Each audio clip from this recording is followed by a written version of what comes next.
Are back with Volley Talk. This week, we are just going to be answering your guys' social questions. We haven't done this before. I know we've answered social questions at the end of podcasts/live streams before, but today we are going to be just answering your questions the whole time. I already have questions that I asked from Instagram and Facebook. But if you guys have any other questions that we aren't answering or any other questions that you have, feel free to comment them because that's the whole point of today's live stream. But we're just going to start out with some simple questions for Billy, and I will chime in as well. 1 second, sorry, just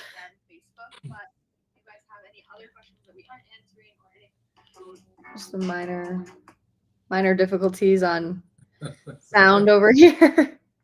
Anyways, Billy, I'll let you go ahead and introduce yourself while I'm working on the sound. Hey, Billy Glisson, founder of PowerCore 360, strength coach, exercise physiologist, and I've been involved with volleyball for 25 plus years. Sweet. All right. I think we're all good. So let's get started with the first question. Again, if you have any questions, feel free to chime in and ask them or build off the questions that we are already asking, I guess, / that you guys asked that we're asking Billy. The first question is, Billy, can you give 3 drills to increase arm speed? Sure, yes. One drill is just like throwing. Learn how to throw, right? And learn how to throw correctly. We see sometimes people out there teaching athletes how to throw, but the throwing mechanics don't look great. Simple, just throw. Go out in the yard, throw with your mom, your dad, your brother, your sister. That's one drill just to kind of learn the mechanics. Even if they're not perfect, go throw. It'll help you. Second drill, you could go through a throwing motion, which is kind of what we do with the arm cuffs and resistance bands on, right? So you might put a light resistance band on like an elbow cuff, go through the throwing motion. You'll get more bang for your buck because you're going to work on mechanics and you're going to strengthen some of the muscles. They're going to help strengthen the arm and shoulder and maybe even the torso, right? The question again was, give me the question one more time so I can come up with 3 drills for arm speed. So one more. Yeah. Swing faster, swing harder, right? With hopefully, preferably with good mechanics. But that's one of the drills. If you're swing correctly, you're strengthening the muscles. Then throw balls, hit balls, do it with a little bit more arm speed with good mechanics. Yes. Also, right now, after you go through our master class level 1, we now have an advanced version, which really focuses on kids' arm speed for their hitting. So if you're interested in that, you just got to get through your level 1 for master class, right, Billy? Yep, you got it. Awesome. We got some questions early on here from Instagram, so I'm going to go ahead and get into those. One is, how can I improve my vertical for hitting? Number one, there's going to be really 2 main things you got to do. You've got to learn how to jump, so develop good mechanics. Number 2, and we'll go deeper if you want to in this, you got to learn how to jump correctly. That's 1, the jumping mechanics. 2, you got to get stronger. One of the best ways and easiest, maybe one of the safest ways to improve the power in your legs to jump higher, we use a sled. I mean, obviously we follow a program, do some very specific things, but a sled is a great way, especially for a young athlete, 13 or 14-year-old who's trying to jump higher. We don't want to really stick a bar on their back, put 200 pounds or 100 pounds. They're not strong enough through the core and back and legs and everything. So a sled is a great, safe way to develop leg strength, to help their vertical jump, and do it safely with less risk or minimal risk versus getting in a squat rack. Definitely. And I think another thing that is huge, which we talk about with our kids in our vertical jump masterclass, is the fact that when you go to a lot of trainers, what is the number one thing that they're going to have you do to increase your vertical jump? Usually a lot of box jumps. I know I did a lot of box jumps growing up. And Billy, can you just touch on why that isn't necessarily in our vertical jump program for volleyball players? Yeah, it's not great for volleyball players, both for blockers and for attackers, right? I mean, for a blocker, if everybody can probably visualize what a blocker does, they jump up, their legs are straight, their arms out in front of their body, trying to extend it over the net, obviously trying to block the ball. You don't flex, you don't bend your hips and knees and bring them up in front. And that's the problem we see with a lot of athletes who are seeing a lot of trainers that maybe don't understand the volleyball specific mechanics. They're working on doing box jumps, and they're assuming that if I can jump up on a 24-inch box, like a plyo box, I got a 24-inch vertical jump. You do not, okay? How high you can raise your feet is not your vertical jump. That's just how high you can raise your feet. So anyway, from a blocking perspective, it's not a good jumping pattern to develop maximum vertical jump or power really to block better. It's the wrong position. Can you imagine doing a block jump with your knees up in front of you? You know, right? Probably not a good look, probably not a good outcome in terms of blocking performance. The Or other it side, might be kind of mad. say that again. The other team might get kind of upset with you Yeah, because it could. If the knees come under the net, yeah, it might not be pretty. So the other side is on an outside hitter or attacker coming in and jumping in the air. You know, we teach them to get in into a power C, reverse power C, which means that the thighs are vertical. The thighs are not coming up. The knees aren't coming up in front of the body. In fact, the thighs are vertical from your hips down to your knee, and then the heels are up behind the body. And if you've ever watched the NBA is on right now, if you watch a good slam dunk, you're going to see the knees and feet come up behind the body and when they're jumping high to slam or dunk a ball. It's the same thing for a hitter, right? We want the feet to come up behind the body, and then the kicking the feet down is good. So here's the point. If I'm doing box jumps, I'm basically training my knees and feet to come up in front of the body and explosively. So it's not going to maximize your vert, and it's not the pattern you're going to want to perform when you're in the air blocking or hitting. yeah. Awesome. Great. We got that question a couple times actually on Instagram. So hopefully everybody caught that. Our next question is, we have quite a few actually from Instagram. What is the best way to generate power when you serve? Same thing it is for attackers, right? Front row, back row, you know, it doesn't matter. You're trying to go in the air. The best way is to create rotational power. Open your chest to the right side, sideline, turn your hips to the left, create that body torque. Swing your arm straight through the ball. You're going to use the power of your body and the power of your arm. That's the best way to maximize the power and the safest way to take the isolated stress off your shoulder and your spine. Great. Our next one. Sorry if I'm looking over here, everybody. I'm just reading your comments from Instagram. The next is how to score more, I would assume, down the line. I want to know drills that can help me score down the line. Hit the ball hard, right? And you know, it's really kind of ditto as the last answer. Turn your body, rotate your body, hit straight through the center of the ball with force, velocity, and take your fingers exactly as you go through the ball in the direction you want the ball to go. If you want it to land in the last 4 or 5 square feet of the one zone, then that's where your hands and fingers need to go, right? Straight through the ball, then down to your left hip. Yeah. Awesome. This next one is a good one. It's something we talk about a little bit at the clinic sometimes. It's how do I stick out at tryouts or tournaments to coaches? Yeah, be aggressive, right? Have an attacker's mindset. And as you know, because we just did a clinic in Chicago, 2 clinics in Chicago this weekend, and athletes oftentimes walk in, they're careful, they're timid, and they're sticking out to the coaches as well, but not in a good way, in a negative way. And so coaches aren't looking for attackers, they're looking for scorers, right? Athletes that can come in, terminate points, score points, win matches. So they're looking for someone that comes in and has the confidence to swing, has the confidence to make a mistake, hit the ball on the tape, pull it out of bounds, right? Whatever the case is, but stand right back up with kind of a face of steel, no real emotion, go back with confidence and hit the next one with the belief that you're going to score. Yeah. And I think that's such a skill that a lot of athletes need to learn is, it's okay to make mistakes. And coaches, actually, I know one of our power core coaches, his name's Aaron Shepherdson. He actually was a D1 coach for, I think, 17 years plus. Sure. Yeah. And his wife is still a D1 coach. And he says that the number one thing they look for, they need to see you make mistakes. They're not there to see you play perfectly because they need to know what you're going to be like on their team when you're making those mistakes. So I think that's something that's maybe can help some of your anxiety a little bit while you're playing in front of these coaches, thinking you have to be perfect. You definitely don't have to be perfect because you're definitely not going to be perfect playing for them if you play for them for 4 years.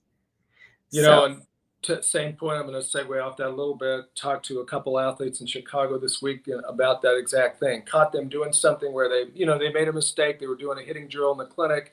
They make a mistake and they're showing all these like, oh my gosh, I did this. And it's like, hey, same thing. Coaches are watching you when you make the mistake. They know everybody's going to make. If a great hitting percentage is 300, 3 out of 10 you're successful, then 70% of the time you're not being successful. You're going to have a lot more failure than you are success. If you're dropping your head, rounding your chest, losing confidence, kicking, cussing, whatever, those are all signs to a coach that you can't handle what it takes, to be successful, to manage yourself through failure, right? So you're exactly right. That's what they're looking for, the ability to withstand, to be strong, mentally tough, however you want to say it. Just keep swinging with confidence, and don't change your posture. So none of this rounding, dropping the head, rounding the chest. Be tall, no real show of emotion. Just go hit the next one hard. Yeah, that's a great point. This next one's cool. It's I'm a volleyball player, and it's been a month that I've arrived in Virginia, USA. I really want to join your training. Can you give info on how to join?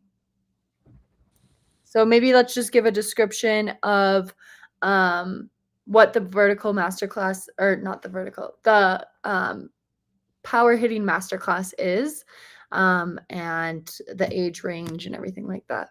Gotcha. Cool. So on the master class is an 8-week program. It is for 13 to basically 17 or 18-year-old athletes, male or female, that are committed to doing the work. It's a 3-day per week program. They follow an online program we provide them. We run 3 to 4 live group Zoom training sessions per week where our coaches are actually working live with those athletes. So they're hitting, they're doing their strength work, their mechanics, even their mindset work. They're doing that, and the coaches are giving them immediate live feedback. We are providing for the videos they complete 3 days per week. They're submitting those videos. Our coaches break down those videos. They post feedback on our private Facebook group. So there's a lot of great touch points for an athlete who wants to get better and will engage to do the work. They're going to get better. The best way to do that is go to powercore360.com and look for the Power Hitting Masterclass. You'll look under training, and there'll be a drop down there for volleyball power hitting masterclass. And I'm guessing, Darian, you can put some links probably somewhere as well to help them with that. Yeah. So also, if you're on Instagram right now, if you just go to the link in our bio, there's a direct link that will say volleyball power hitting masterclass, and it'll take you right to that page. So if you are interested in that, feel free to check that out. The next question we have is, so would jumping in the pool with leg strength be a good way to jump? I'm assuming they mean like out of the pool, like, Well, it might be. I mean, so let's clarify a couple things. Yes, jumping in a pool can be really good, because if you're in, let's assume your feet have to be on the ground. If you're in the deep end and your feet are dangling, then you're not really pushing off of anything. But let's say you're in 3 or 4 or 5 feet of water and you're 5, 6 feet tall. You can squat down. You can push off the ground. You can jump up. The water's going to provide some resistance to your jump, to your legs. And then as you come down, it's actually going to soften the blow and probably soften the impact on the ankle, knees, hips, and back. Okay. So it's a decent way to do it. Quite honestly, I think the best way to do it is to jump on a wood floor, a really good wood floor. An old school basketball floor or volleyball floor is really good. Or if you're in a gym or a fitness training facility, then some kind of rubberized floor where it will actually absorb a lot of the impact, keep it off the ankle, knees, hips, and back, or at least minimize it. Once again, we like to use a sled. We like to strengthen the muscles, and then we like to have athletes jump. We, of course, use hurdles to jump over and other devices, but we're really concerned with how they jump. And here's something that this might be way deep in the weeds. The ability to, if you're a block jumper and you jump once, right, then the pool jump might be okay with that, but the pool's only going to provide a certain amount of maybe small resistance. So your legs are only going to get so strong, so powerful jumping in the water. The water only provides a little bit of resistance. At some point, so for a 12 or 13-year-old, that's fine to get you started. But even for a 13-year-old or 14-year-old, which is the age limit for us in our Vert Masterclass, you have to overload. You have to get stronger through your jumping muscles, right, in your legs and hips. And so once again, the sled becomes a really nice, safe way of doing that progressively over time to build the strength and power. And then once again, you develop it maybe using the sled, and then you go and you jump and you do different types of jumps, which is what we do, right, where you're jumping and working on the mechanics. And then the last part of it is, it's not just vertical jump, but it's vertical jump in the movements in volleyball. So if I'm a block jumper, I need to do the footwork that I'm going to use actually when I block. If I'm a hitter, I need to work on the footwork, doing an approach, and converting the strength and power I'm developing, jumping over hurdles, pushing the sled, and actually taking it into a volleyball movement because they are two different things. So, anyway, long story made short, make it super specific at the end and take some volleyball movements and learn to convert your power, your building into volleyball specific movements. Yeah, good idea, good tips there, Billy. This next one comes back to the masterclass that we were just talking about. It says, my daughter signed up to come to a clinic in Texas in a few weeks. Can she do the clinic, then go through the 8-week program afterwards? So with this, will you just kind of explain what we suggest our ideal training sequence Yes, for kids that sure. want to train with us? The ideal scenario for us, if and this is how we say it, we'll provide some clarity here. If money and time are no object, if there's no restrictions there, right? Then the ideal scenario is you come to a clinic first, right? That means that you have the budget, you can go to the clinic and have the budget, you can go to the master class after that. And if time isn't an issue, so if you can go to a clinic next week or in the next 2 or 3 weeks, a reasonable time period, then go to the clinic first. The clinic is going to be a really good introduction to mechanics, strength, and mindset you need to have to become a power hitter. When you leave that clinic, you're going to get access to our 30-day program. You'll have our equipment when you leave. Go do that program. Some athletes want more structure, they want more help with that. And so that's the segue into the power hitting masterclass. It's 8 weeks, and we kind of defined earlier a little bit. That's where we're really taking you step by step through 8 weeks of training, strength, mechanics, mindset to help you get better. If you can do both, that's the ideal scenario. The 8-hour clinic is a really good introduction to the training and what you can do in the 8-week masterclass. Yeah. And then further than the master class, we have different options that you can then continue to train with us to get more advanced and to keep progressing your training. Sure. Yeah. Couple different variables there, a couple different options. Number one, a lot of our athletes will push them into the 8-week master class first. So they're working on power hitting mechanics, strength, mindset first. They kind of get that down. Super motivated athletes will continue and say, okay, I want more. Well, there's two options. A lot of them go into the vertical jump master class after that, right? And you kind of need to. We really don't allow and we don't encourage parents or athletes to try to come in and do an 8-week master class, which is a 3 to 4 day per week program, and then a 3-day per week vertical jump program for 12 weeks. It's just too much, right? So do one, start with the mechanics, power hitting, go into the vert, or go into the vert after that. And then there's a lot of athletes who have done both, and then now they're in our advanced power hitting master class, right? Which, by the way, we don't charge for currently, right? We're offering it. It's a 3-day per week program where they're following a program. On Monday nights, Kelly and I do a live training session for those athletes, and then once a week we do a free analysis for those athletes hitting and really score it up in terms of here's where you're at in your mechanics, very high level, and here's the things you can work on to fine tune your mechanics. Right. Yeah. Awesome. Great points there.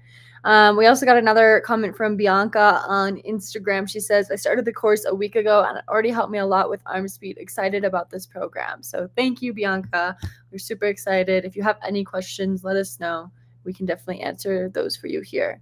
We had another interesting one that has more to do with back row than front row. So maybe I'll answer this, but it says, is it possible to be a libero or DS as one of the tallest players on the team?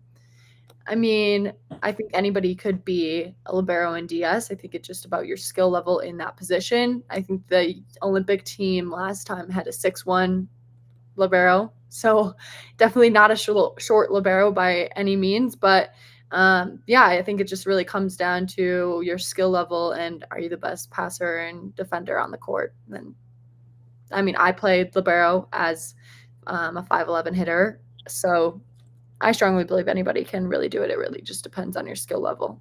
Obviously, if you're not the best passer, they're not going to put you at libero. So I don't know, but that's that. Let's see. Oh shoot.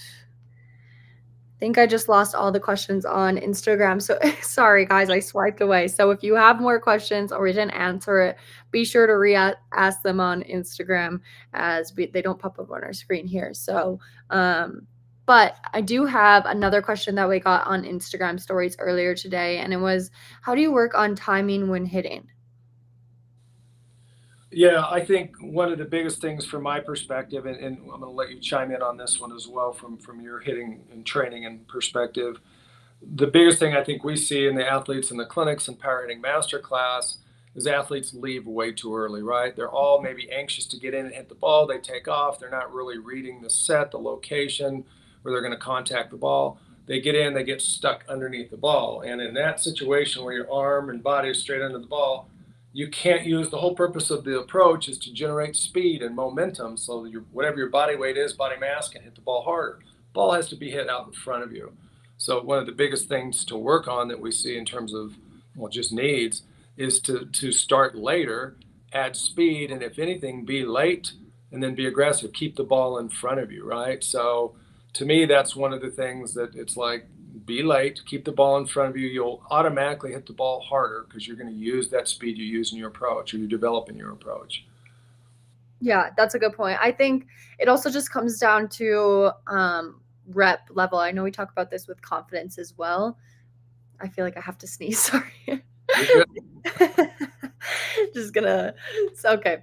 Anyways, but if it's when it's your first few times hitting, obviously you don't really know exactly what you're doing. You don't know how to hit the ball exactly. You don't know the timing of it. But the more you do it, the more you practice, even if you're just with your parents in your backyard or anything like that, have them just toss up a ball to you.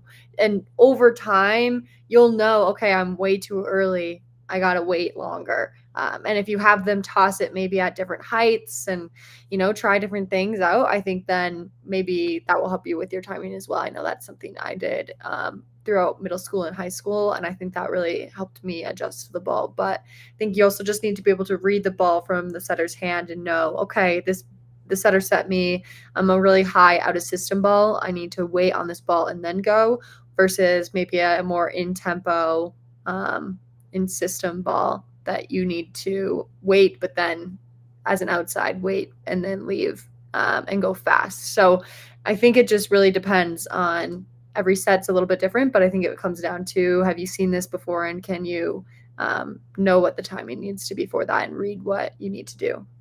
The segue off of that, I think it like many of the things we do training wise, we start on the ground, and once the athlete gets it on the ground, we go on the air. And so, oftentimes, just like tossing a self toss, you toss to yourself and hit the ball.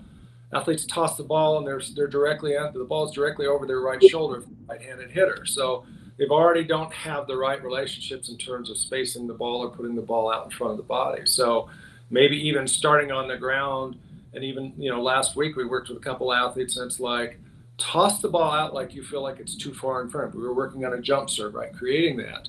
And it's like, if you toss it straight up, you're not going to have any distance in your approach for a jump serve. Same thing on the ground. Even if you're going to take one step, throw it out in front of you to where you have to take an aggressive step into and swing through the ball. Figure it out on the ground, and maybe that'll start to give your eyes and your brain some feeling of the relationship where what keeping the ball in front of you means. And if you most obviously parents and athletes don't have a radar gun, but that's what we see when we're training in the advanced program and doing our local small group training. We use radar guns and we're looking at the velocities, and so very quickly athletes realize they keep the ball in front of them, they always hit the ball much harder versus getting stuck underneath it being early. Yeah, definitely. And I think that's a good point for all hitters involved, middle, right side, outside at that point. Bianca from the masterclass asked this question as a follow up to that. And she said, how about for shoot balls where you need to go early? When should I leave? I guess it depends. I don't know if you're talking like middle, like 3 zone, or if you're an outside coming in and hitting out of that like middle zone. Or if you're just talking about an outside fastball. I guess everybody has a little bit different definitions for what they call a shoot ball. So if you could just answer that, then maybe we could help you more specifically with that. And then somebody asked, could you describe what a strong player is to you, Billy, in volleyball. Boy, that could go a couple ways. Are we talking about like generally physically strong or a strong, mentally strong player? Yeah, Um, let's maybe go with let's go with strong physically. I think that's something that's interesting. okay. Well, and I'm going to introduce a term that I heard some of our coaches talk about this weekend, and it's a great term. It's what I use, but it's called stability. People think of strength, and strength is a simple concept. Hey, who can pick up the heaviest rock, the biggest rock? Well, the strongest person can, right? Well, so what? What does that mean? But stability is the ability to quickly take any joint. Let's talk about your shoulder joint and make the muscles around of it fire really fast to hold that joint and control that joint. That's really what stability means, control. If you can develop stability first, even before strength, then your arm and shoulder and spine and hips and all the things, I don't care even what mechanics you use, even if you just use your arm and you develop some basic strength, but really more stability in your shoulder, the muscles will help your shoulder stabilize, control the movement of the arm to come through faster. Faster arm means a faster swing. I think in today's day and age, it's like a lot of athletes, they look at somebody like a power lifter, right? Or a bodybuilder who's ripped and cut and looks aesthetically, visually, they look great, but they're not necessarily great athletes. They're bodybuilders. Their job and their sport and their challenge is to build muscle mass. There's a lot of great athletes in the world, world-class athletes in a lot of sports that aren't ripped, aren't cut, but they have great stability. Even though they're not the biggest athlete, they're not the most cut athletes in terms of muscle structure or cut or form. Um, so for me, when I say strength, I'm really usually talking about stability because whether I'm trying to hit a ball hard, the shoulder, the spine, if the muscles can quickly control and fire and stabilize and control the movement of the arm, chest, shoulder, torso, you're going to hit harder in the vertical jump side. It's the most important thing when I work with an athlete to get them to jump, especially one or two or three jumps in a row, like a blocker having to jump two or three times in a row to try to block a couple balls that keep getting tipped. If you can't stabilize your ankle, knee, hips, and spine very quickly, you're going to be the slowest athlete off the ground. The other athlete, may not be this big ripped cut athlete, but if they're real stable in those joints, they've got control of those joints, they're going to hit the ground. The forces their feet create pushing into the ground are going to convert right into vertical jump. They're off the ground, they're up, they're blocking the ball back on your side while you're still taking your strength and trying to use your strength. So strength is really important. It's really good, but the term I actually prefer is stability. You can't see stability just looking at a body. You have to see them move. And then very quickly you'll expose and I want to say athlete that's not very athletic if they don't have great stability. If you had them like changing directions, let's say you had try to give a visual example. Let's say you had a middle and they were starting to come up towards the net and they didn't really know if they were closing left or closing right. An athlete who is very stable, they're coming up to the net, kind of does a split step, leans to their left and goes with their feet, right, pushing to the right. That athlete's going to move quickly and efficiently if they're stable, even though they may not look that strong. An athlete that's not stable, right, doesn't have great stability in their ankle, knees, hips, and spine, probably isn't going to change directions very quickly. So anyway, it's a lot deeper than you probably want. It's not, in my opinion, it's not a visual thing you see unless you're watching the athlete move. And then you really start to see who's very, quote, athletic versus people who aren't. Mm-hmm. Yeah, maybe people athletic versus the people that can squat a lot. Yeah, yeah. Okay. Bianca said she's talking about a shoot ball from the outside. If you want to answer this, or I can. I'll let you take that one. Yeah. Okay, so if you're an outside, let's say it's a shoot ball, really fast tempo. Maybe you need to be on your second step as the setter is. Depending on how fast your setter is setting it, maybe you need to be on your second step as it is getting out of her hands. It really comes down to those last two steps there because those have to be your adjustment balls because the set's not going to be in the same unless you have a amazing perfect setter, which not a lot of people do. Then you're going to have use those last two steps to be able to adjust to where that ball is going and keep that ball in front of you. So really on those, yes, you have to leave a bit earlier, but it's really about gaining the power from those last two steps there and then being able to go up and strong fast, if that makes any sense. Cool. Okay, so we have time for one more question, and it is going to be this one I thought was interesting. It's how can you get better? Um, how can you get better at mechanics if the sets are not consistent? Yeah, that's a great question and real simple. And well, here's the short answer. Use a device that holds the ball, right? And of course, in our clinics and our master class, we use hooks, right? And that way you take the set, the toss, the variability of the set and toss out of the equation initially. So an athlete can work on their approach, they can work on their body mechanics, their technique, turn your body, open your chest, close your hips, hit straight. You can do all that, and the ball's sitting in space in a fixed place, so you can focus on internally on your mechanics. Now, down the road, you can do that for a few weeks, and then you have to start converting into someone. You need to start hitting some live balls, right? Maybe even start on the ground, self tosses, toss yourself, or to someone that can toss or set. But initially, the best way to do it is to get the ball fixed in some type of a device. So hook, a device that tethers the ball and holds the ball, so you can focus and your brain can focus on one thing, which is your mechanics, and not get confused by a ball that's moving, because that's going to take over your brain function. Yeah, good points there. Yeah, so break it down, let your brain focus on one thing at a time, and then you can go back into maybe some sets, and because your mechanics will then be more solid than they were before when you were only hitting off of sets. So that's some really good points. We had one question off of YouTube I really want to answer really quick. It's just from Lila. She just says, my team is participating in a huge volleyball festival. I'm playing right side for the first time, and I didn't get a lot of practice. I'm a little confused about when my setter is setting me up. So when she's hitting, she maybe doesn't exactly know what to do. Some good practice with this would be kind of what we talked about, maybe grabbing a hook or getting in some sort of training where you can work on your mechanics, and then from there you can work with your setter to, get a little bit more connection with her maybe. Yeah, Gary, and how far out was there any? How far out is this kid? Sounds like this kid's actually at the tournament or at an event, or they have a couple of weeks, or No, it sounds like a few weeks out. okay, yeah. And the thing I would add on to what you said was, look, it's not a lot of time. You're not building any muscle memory in 3 weeks, right?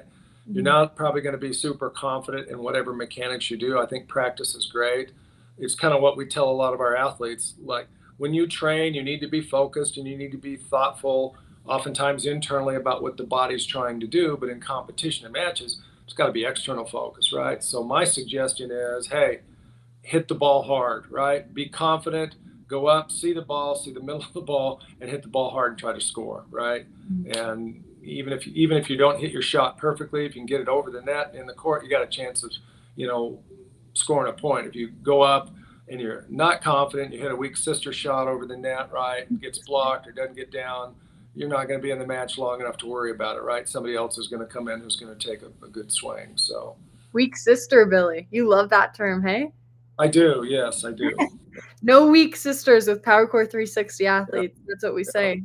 It's a new saying. We need to yeah. get shirts. It's called attack. It's not called timid, right? So attack the ball. Go get it. You got dad jokes with you there, Billy. Yeah, sorry about that. That's all right. We love it. Everybody loves it. Let's see. She says, thank you. You are welcome. We have one more. It just says, how do I use my hips more when hitting? I think something for this is just practicing using your hips, getting into some drills specifically. Our gear really helps with that. If you are interested in that, it's strengthening those muscles in your hips and then being able to take that gear off and do it without the gear. So that's the whole point of the gear and the courses that we create. But Billy, if you want to touch on that anymore. Yeah, I mean, I think you've said it. I'll just, a quick tidbit to it is when you put a hip harness on, part of our gear, and if you're a right-handed hitter, you put a band on the hips and you swing 5 times, 2 sets of 5. You take the band off. Now those muscles around your hips, they're turning on their own. They've been what we call activated or engaged. They're kind of turning on your own, so you don't have to try to think so much. And of course, if you do that 3 or 4 times a week for a few weeks, couple months, you start building the muscle memory and you start kind of learning how to do that. But Just putting the bands on, activating the hips, taking the bands off, and now hitting, you're going to get the feel. You're going to feel how to actually do that. Now you're just trying to replicate that, do that motion over and over and over. Yeah, definitely.